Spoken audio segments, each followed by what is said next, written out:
The real reason Shanks became a Blade of God is simple. It was all for the sake of finding the Nika fruit. The simple timeline is that Shanks became a Blade of God 15 years ago. The Nika fruit was stolen from Elbaf 14 years ago from a member of the world government while Shanks himself was at Elbaf. And then the very next event in the timeline is Shanks chasing down the world government ship and retrieving the Nika fruit. Everything ties back to the fruit that was stolen from Elbaf, the royal family fruit, that is almost guaranteed to be the Nika fruit. So let's break it down from the top. Here's what actually happened, because with this piece of information that Shanks signed up to work with the Celestial Dragons for 1 year and 1 year only, suddenly everything falls into place. See, this all actually begins with Rox. We know that Rox believed that there were 2 fruits that were needed in order to defeat Emu, and one of those fruits was the fruit of Elbaf held by Harold. Now apparently Rox didn't know about Nika, but he did know that Elbaf had a certain fruit that was extremely powerful and would be a key tool in defeating Emu. And all signs point today to that fruit actually having been the Nika fruit all along. But first, I have a huge deal for you if you've been wanting a new game to play. Girls Frontline 2 Exilium is offering a ton of free rewards for its 1-year anniversary. You can get over 130 pulls, over 13,000 collapse pieces, and 2 free outfits just for showing up. And for the update, there are 2 brand new dolls. Leva and Lena, both from the original 404 squad, and both with electric builds. Leva is a sentinel who converts stability damage into electric nukes, while generating voltage terrain everywhere, and Lena is a hyperactive support partner who debuffs enemies and lights up the floor with voltage too. But the biggest part of the update, Crew Deck,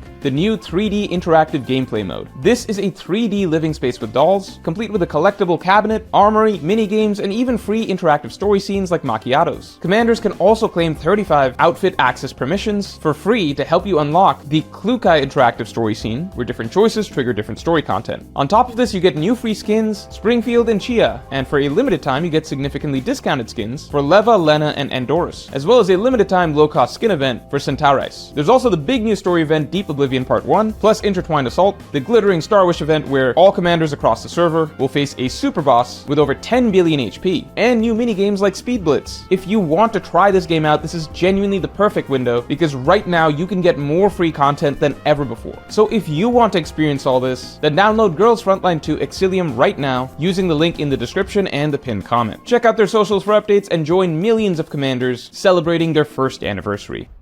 To begin with, the Giants culture is the predominant culture in One Piece that worships Nika. Their entire culture is based around their worship of Nika. This is an island where every single giant apparently dreams of becoming Nika one day. If there is any island or race that makes sense as having been the caretakers of the Nika fruit for centuries, it makes sense that it would have been the Giants of Elbaf. This also explains why the world government was not able to get their hands on the Nika fruit for so long, because it was being saved in Elbaf. We know that Luffy's Nika fruit is a legendary fruit that likely will be crucial to defeating Emu, and Rock said that Elbaf had one fruit that is crucial to defeating Emu. And finally, the timing. The timing of the Elbaf fruit, this mysterious fruit being stolen from Elbaf by the world government right before Shanks attacks a world government ship in order to retrieve the Nika fruit from them. Everything fits with the simple idea that the Nika fruit is the Elbaf royal family fruit, one of the 2 keys to defeating Emu, stolen by the world government, stolen back by Shanks, and then ending up in the hands of Luffy. So with that simple premise in mind, see how everything else in the timeline finally clicks into place. Going forward a little bit in history, after Rox's death, we have this mysterious scene where Roger has some essential final words for Shanks, and these final words to Shanks completely change Shanks' entire path and mission. Apparently previously, it was assumed that Shanks would one day try to go after the One Piece and become Pirate King himself, but something has fundamentally changed in Shanks' mind. He now has a different plan and a different goal in mind. If we put together Roger's final desires, his final words to Shanks, and Shanks changing his mind as to what his mission in life needed to be, all signs point to Shanks having become determined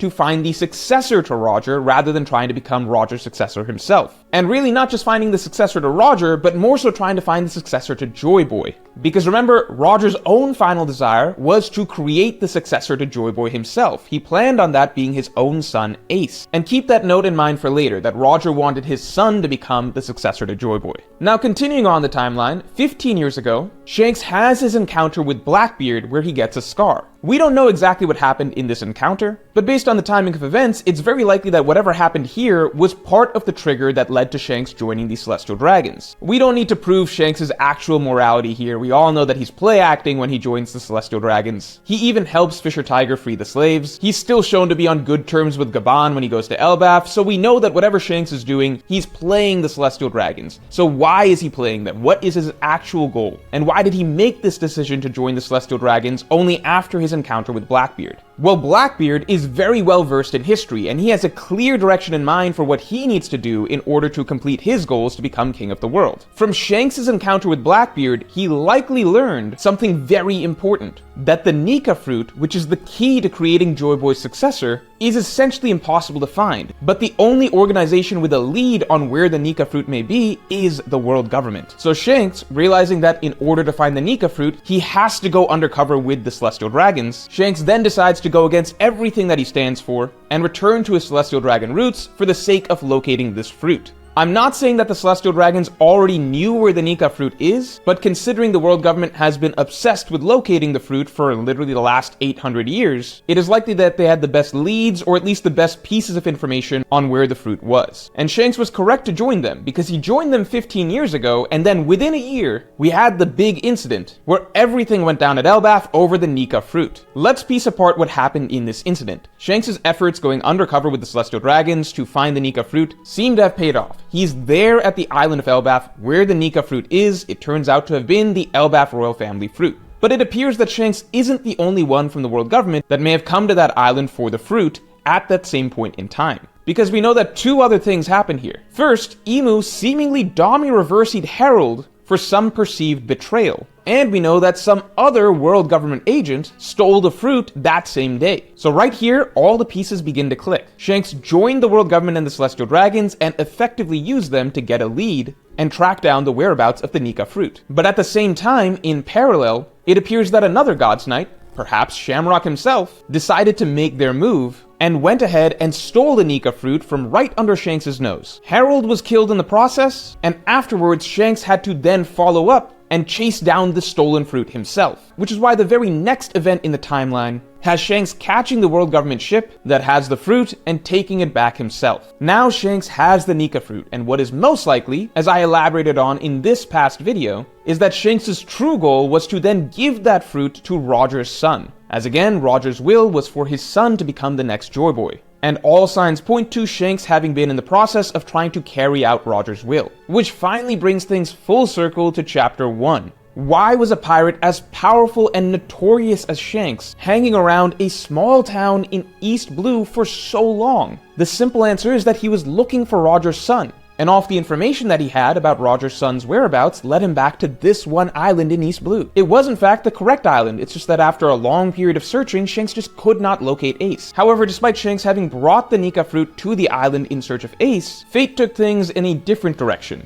and the fruit ended up in the hands in the one it was truly meant for, which Shanks then recognized and accepted. This also explains Loki's long-standing vendetta against Shanks, since from Loki's point of view, Shanks arrived at Elbaf as a blade of God, seeking the Elbaf royal family fruit, and then Loki's father dies and the Elbaf royal family fruit is stolen. So of course Loki would take to sea going after that cowardly pirate Shanks, as he calls him, assuming that Shanks is responsible. And for Loki, the proof would have been that Shanks does ultimately get the fruit in his hands, and in fact then gives it to somebody else. Even more clicks into place if the God's Knight that actually stole the fruit was Shamrock. Perhaps Loki or someone else witnessed Shamrock and thought that it may have been Shanks, making Loki even more certain that Shanks was the one who stole the fruit. I also think it's even possible that the mistake of Harold that Emu mentioned maybe have been related to the Nika fruit. Maybe Harold never told Emu about the fruit, and then Emu got upset once he found out that Harold had been hiding it. Or maybe Emu wanted Harold to use the fruit for a certain purpose and Harold refused. But before we get into it, the bosses are here. This month you can get our brand new collection, the Boss Poster Collection. 15 dynamically illustrated One Piece villains, 15 hidden iconic moments. Get Cunning Crocodile with a hidden Straw Hat Alabasta send-off. Get Vicious Rob Lucci with a hidden Jet Gatling. Or Yonko Blackbeard with a hidden Crossroads of Fate. And many, many more. And this month, you can buy 2 posters and get any 2 posters free with the deal auto-applied at checkout. And here is is the big news. If you get the buy two get two free deal, you also get a third free bonus exclusive poster where you get to choose either Emu or Rocks. You can also pick up the entire collection at a massive bundle discount and get both Emu and Rocks for free. And to add a little extra, we are offering free worldwide shipping on all orders. Both Emu and Rocks are only available this month, and after this month, they'll never be available ever again. And for the last 2 days of November, you can get 20% off all posters with our Black Friday sale. So get your posters now before the deal ends.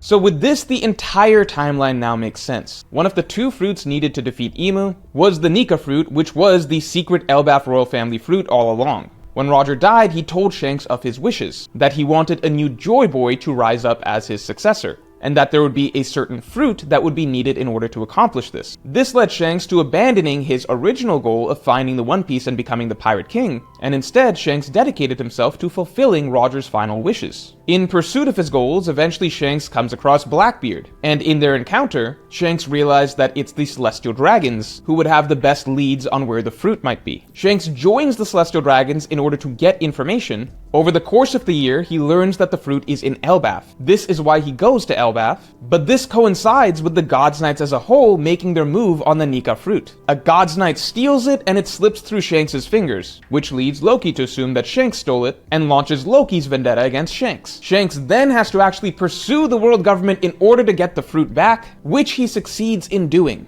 And finally, Shanks takes the long sought after fruit all the way to tiny little Windmill Village in order to find Roger's son, who Roger had wanted to become the next Joy Boy, and give him the Nika fruit. And after Shanks' long journey, 10 years of effort in the making, when he's almost got the fruit to the finish line, it's eaten by this f***ing idiot. Shanks' greatest feat in the entire story is this moment right here where he has the restraint not to throw Luffy in the f***ing ocean after he just casually ate Shanks' entire life's work. But Shanks being Shanks, he wisely realizes, you know what? It's all okay. Maybe this was actually what was supposed to happen. As it turns out, Zoan fruits have a mind of their own. And this particular Zoan took a once-in-a-millennia liking to this particular idiot. And in the end, maybe all things worked out exactly the way that they should. So with that, Shanks' long storyline leading up to Chapter 1 finally falls into place. And his temporary stint as a Gods Knight makes perfect sense. So let me know in the comments below what you think, and if you enjoyed this video, then definitely like and subscribe.